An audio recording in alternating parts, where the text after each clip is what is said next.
Vincent, on va rentrer un peu dans ta cuisine interne. Sur tes textes, les plus récents que tu as montrés sont des textes à quatre mains. Alors, Ouais. comment on en arrive à écrire avec Morgane Cossarieux et comment on écrit avec Morgane? Alors, donc voilà, notre dernier bébé, je le remontre. Ouais. Je le montre à la une, je le montre à la deux. Donc, comment on en arrive à écrire avec Morgane Cossarieux? Eh bien, en étant ami avec elle et en ayant le même sens de l'humour. Euh, Aïe aïe aïe. voilà, mais en fait, ce qui est extraordinaire avec Morgane, c'est que on, on éclate de rire, mais enfin, c'est quelqu'un qui rit très facilement et avec qui on a envie de rigoler de rien, de trucs stupides. Bon, c'est vraiment formidable. Et alors moi, je suis ami avec Morgane depuis assez longtemps maintenant, depuis 2013, quelque chose comme ça. Et on s'est connus parce que j'avais publié sur Babelio une chronique de Dans les veines qui venait juste de sortir chez Mnemos à l'époque, c'était en 2012. Et Morgane m'avait écrit pour me remercier de ma chronique. Et après, on n'avait jamais vraiment perdu contact. Et après, j'ai commencé à publier moi aussi, donc on a commencé à se rencontrer en salon et à bien sympathiser. Et voilà, le contact s'est établi comme ça. On a assez rapidement commencé à avoir le projet d'écrire des choses ensemble. Et au moment où Anne Rice est décédée, donc en décembre 2021, c'était le jour de l'anniversaire de Morgane, eh bien on s'est dit que comme elle avait été importante pour elle comme pour moi dans nos parcours de lecteurs et nos parcours d'écrivains, euh, on a décidé de lui rendre hommage. On s'est dit, et quel meilleur moyen pour lui rendre hommage que d'utiliser l'humour qui est cette chose-là qui fonctionne bien entre nous. Donc voilà, c'est comme ça que ça s'est fait. Et en fait, l'expérience de l'écriture d'Entrevue Choc avec un vampire a été extrêmement satisfaisante. On a écrit ce livre en 4 mois dans une fièvre créatrice très rigolote. Et après, on s'est dit que c'était évident, vu comme ça avait été bien, qu'on réécrirait quelque chose ensemble.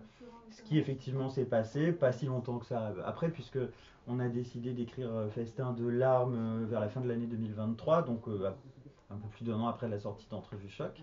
Et, euh, et donc on s'est relancé dans cette écriture, dans cette coécriture qui fonctionne très bien et qui très pragmatiquement fonctionne à distance par des envois de mails. Grosso modo, on planifie un synopsis au départ, on dispatche un petit peu les passages que chacun s'imagine écrire en fonction de ce qui lui donne envie ou autre. Et puis après, on écrit le livre quand même relativement dans l'ordre chronologique. Quand c'est mon tour, hop, j'écris mon texte, je lui envoie, elle corrige, puis c'est son tour, c'est elle qui a la main, elle écrit, elle me renvoie, je corrige, et on continue comme ça jusqu'à ce que le premier jet soit terminé.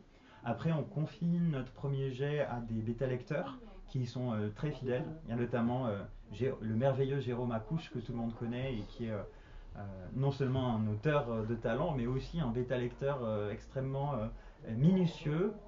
Et puis, on fait bêta lire aussi à notre amie Lise Morin, qui est une lectrice fidèle et très très très connaisseuse en littérature de vampires, littérature gothique. Voilà comment ça se passe. Et on continue dans cette collaboration étroite avec les fichiers collaboratifs de Google Doc.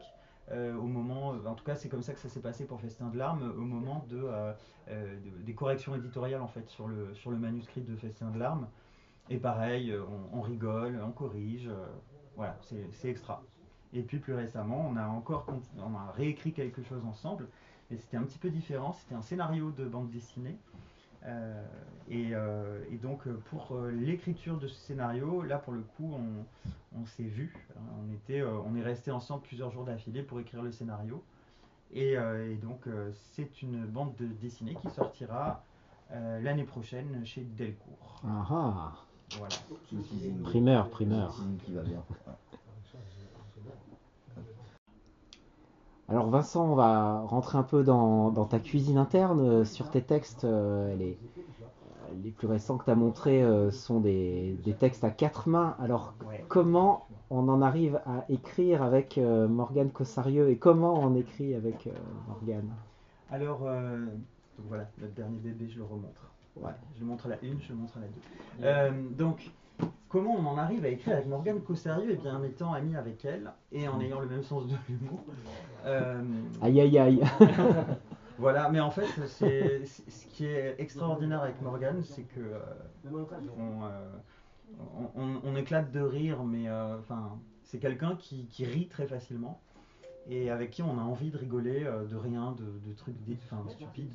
C'est vraiment formidable. Et alors moi, je suis ami avec Morgane depuis assez longtemps maintenant, depuis 2013, quelque chose comme ça. Et on s'est connus parce que j'avais publié sur Babelio une chronique de Dans les veines qui venait juste de sortir chez Mnemos à l'époque, c'était en 2012. Et Morgane m'avait écrit pour me remercier de ma chronique.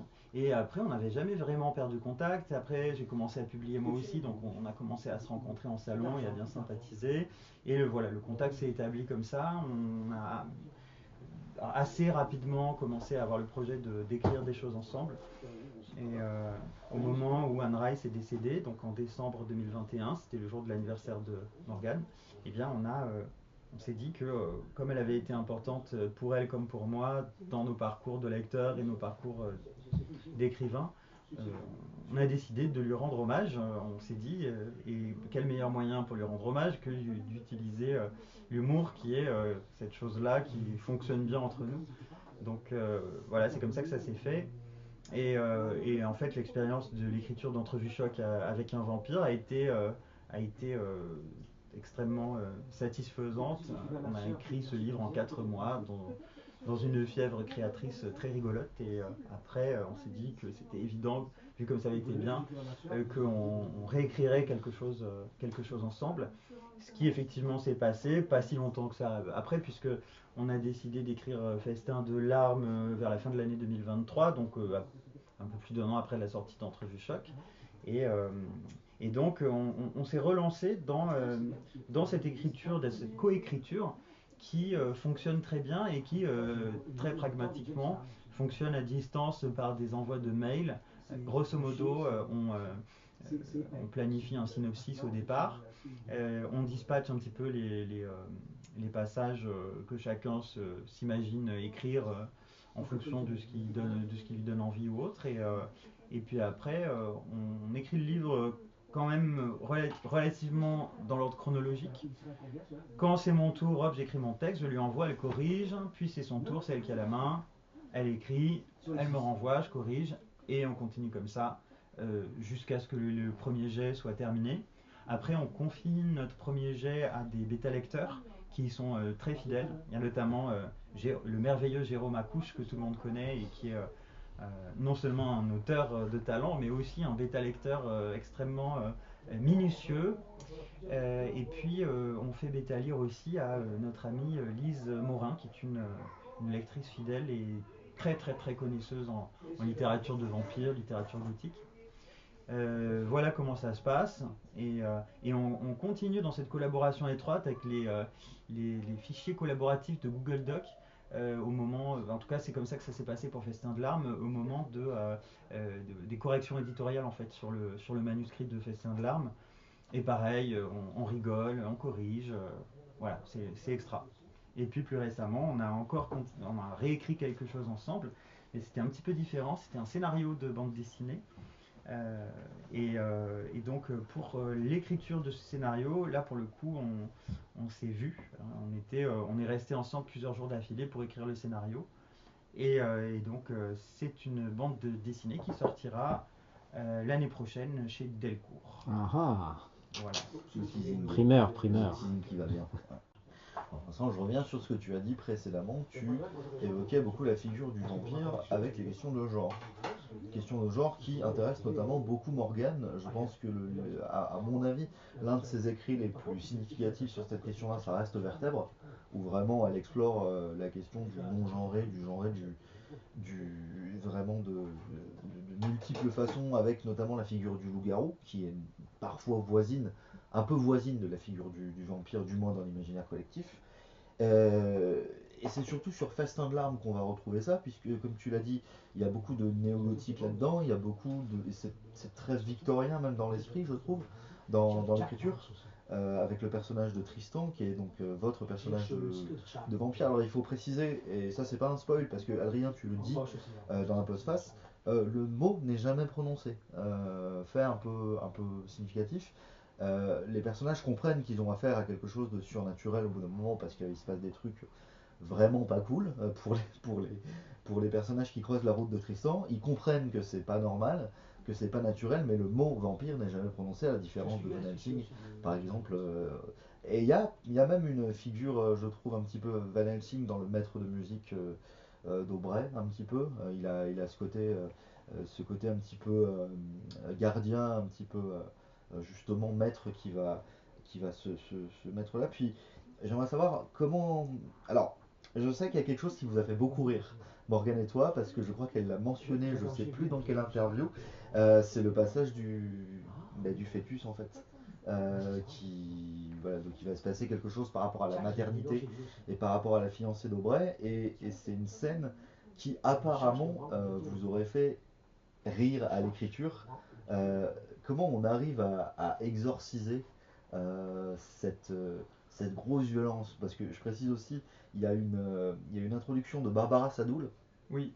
qui précise bien que on est dans du vampire pur jus. Enfin, on est vraiment dans le code gothique du vampire, mais c'est du sérieux.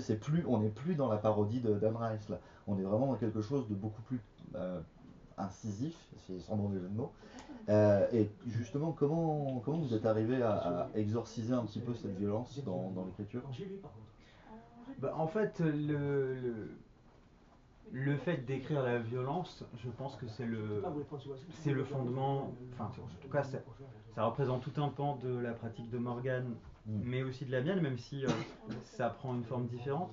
Moi je pense que on peut aussi rire sans joie, sans humour, et on rit aussi du fait d'aller loin, en se disant on va loin, et c'est une façon certainement de se défouler. Et puis aussi, alors en ce qui concerne Morgane, je sais pas trop, peut-être qu'elle est un peu comme moi sur ce point, mais en tout cas ce qui est certain, c'est que je sais que comme tout le monde, j'ai en moi de la violence, c'est évident.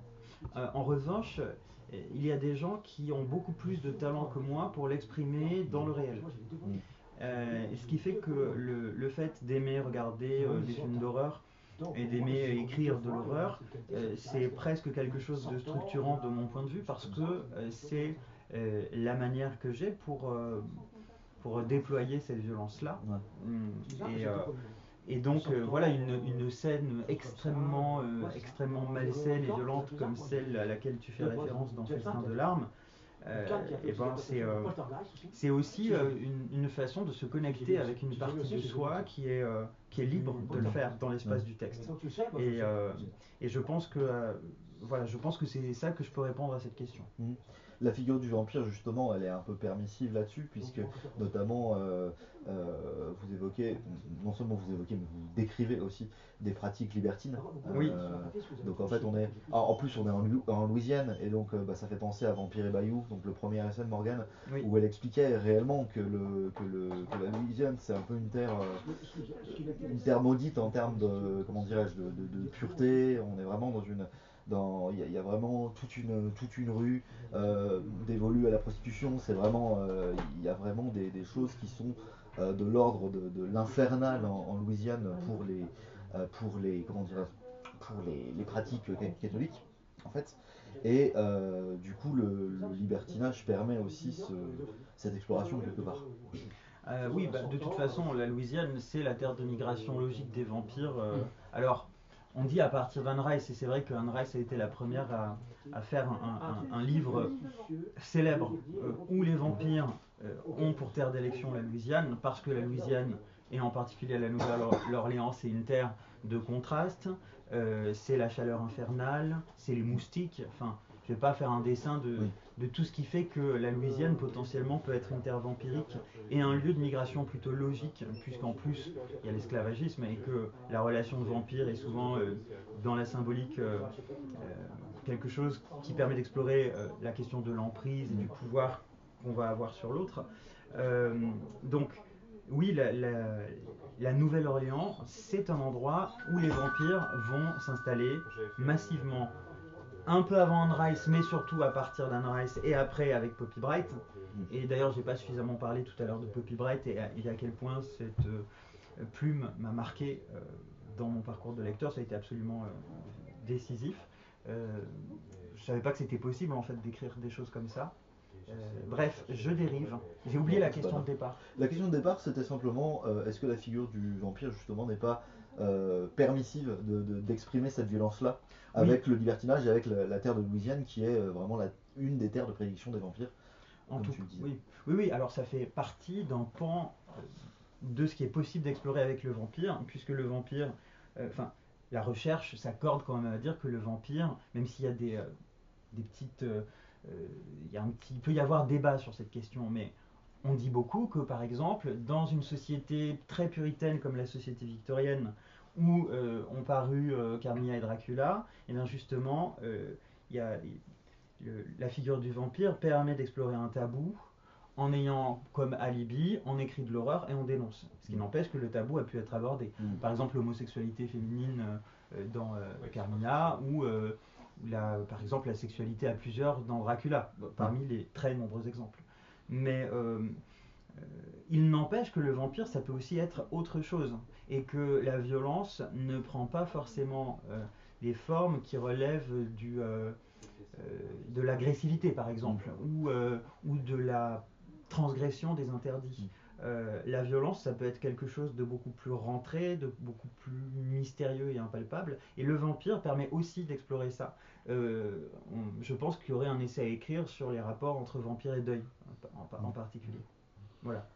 Il y a énormément d'emprises psychiques, notamment, et du coup, la violence, elle est beaucoup plus, comment dirais-je, elle se diffuse, elle est beaucoup moins brutale quelque part. Oui. C'est comme une espèce de maladie qui se propage, justement. Il y a beaucoup de rapports à la maladie dans Festin de larmes. Les personnages tombent malades au contact de Tristan, et il y a vraiment un vampirisme qui passe par là aussi, sans forcément de violence. Il est même plutôt conciliant, il est même plutôt doux. Alors qu'il est en train de dévaster une famille entière. Donc oui, et je trouve qu'on le retrouve aussi chez Stoker et Dracula d'ailleurs. Le conte est extrêmement manipulateur vis-à-vis de Jonathan, notamment par rapport à sa liberté et par rapport à la façon dont il l'enferme en fait. Le fait qu'il lui force vraiment pour écrire des lettres, pour ouais. avertir justement les siens en fait que, en plus il temporise tout en fait, Oui, il oui, écrira telle lettre que j'enverrai telle. Et ce qui est drôle justement, toute cette idée du conte manipulateur, tu la retrouves aussi dans les réécritures nordiques de Dracula, où cette fois-ci Dracula, on en fait carrément, on le met à la tête d'un espèce de complot à l'échelle européenne qui envisage de renverser toute la politique européenne. Donc ça je trouvais ça intéressant parce que ça explore des choses que Stoker fait de manière un peu différente. On voit juste tes mains. On ne voit plus. Tu t'es un peu avancé, donc on voit juste tes mains qui... Écoutez, Italien. Voilà.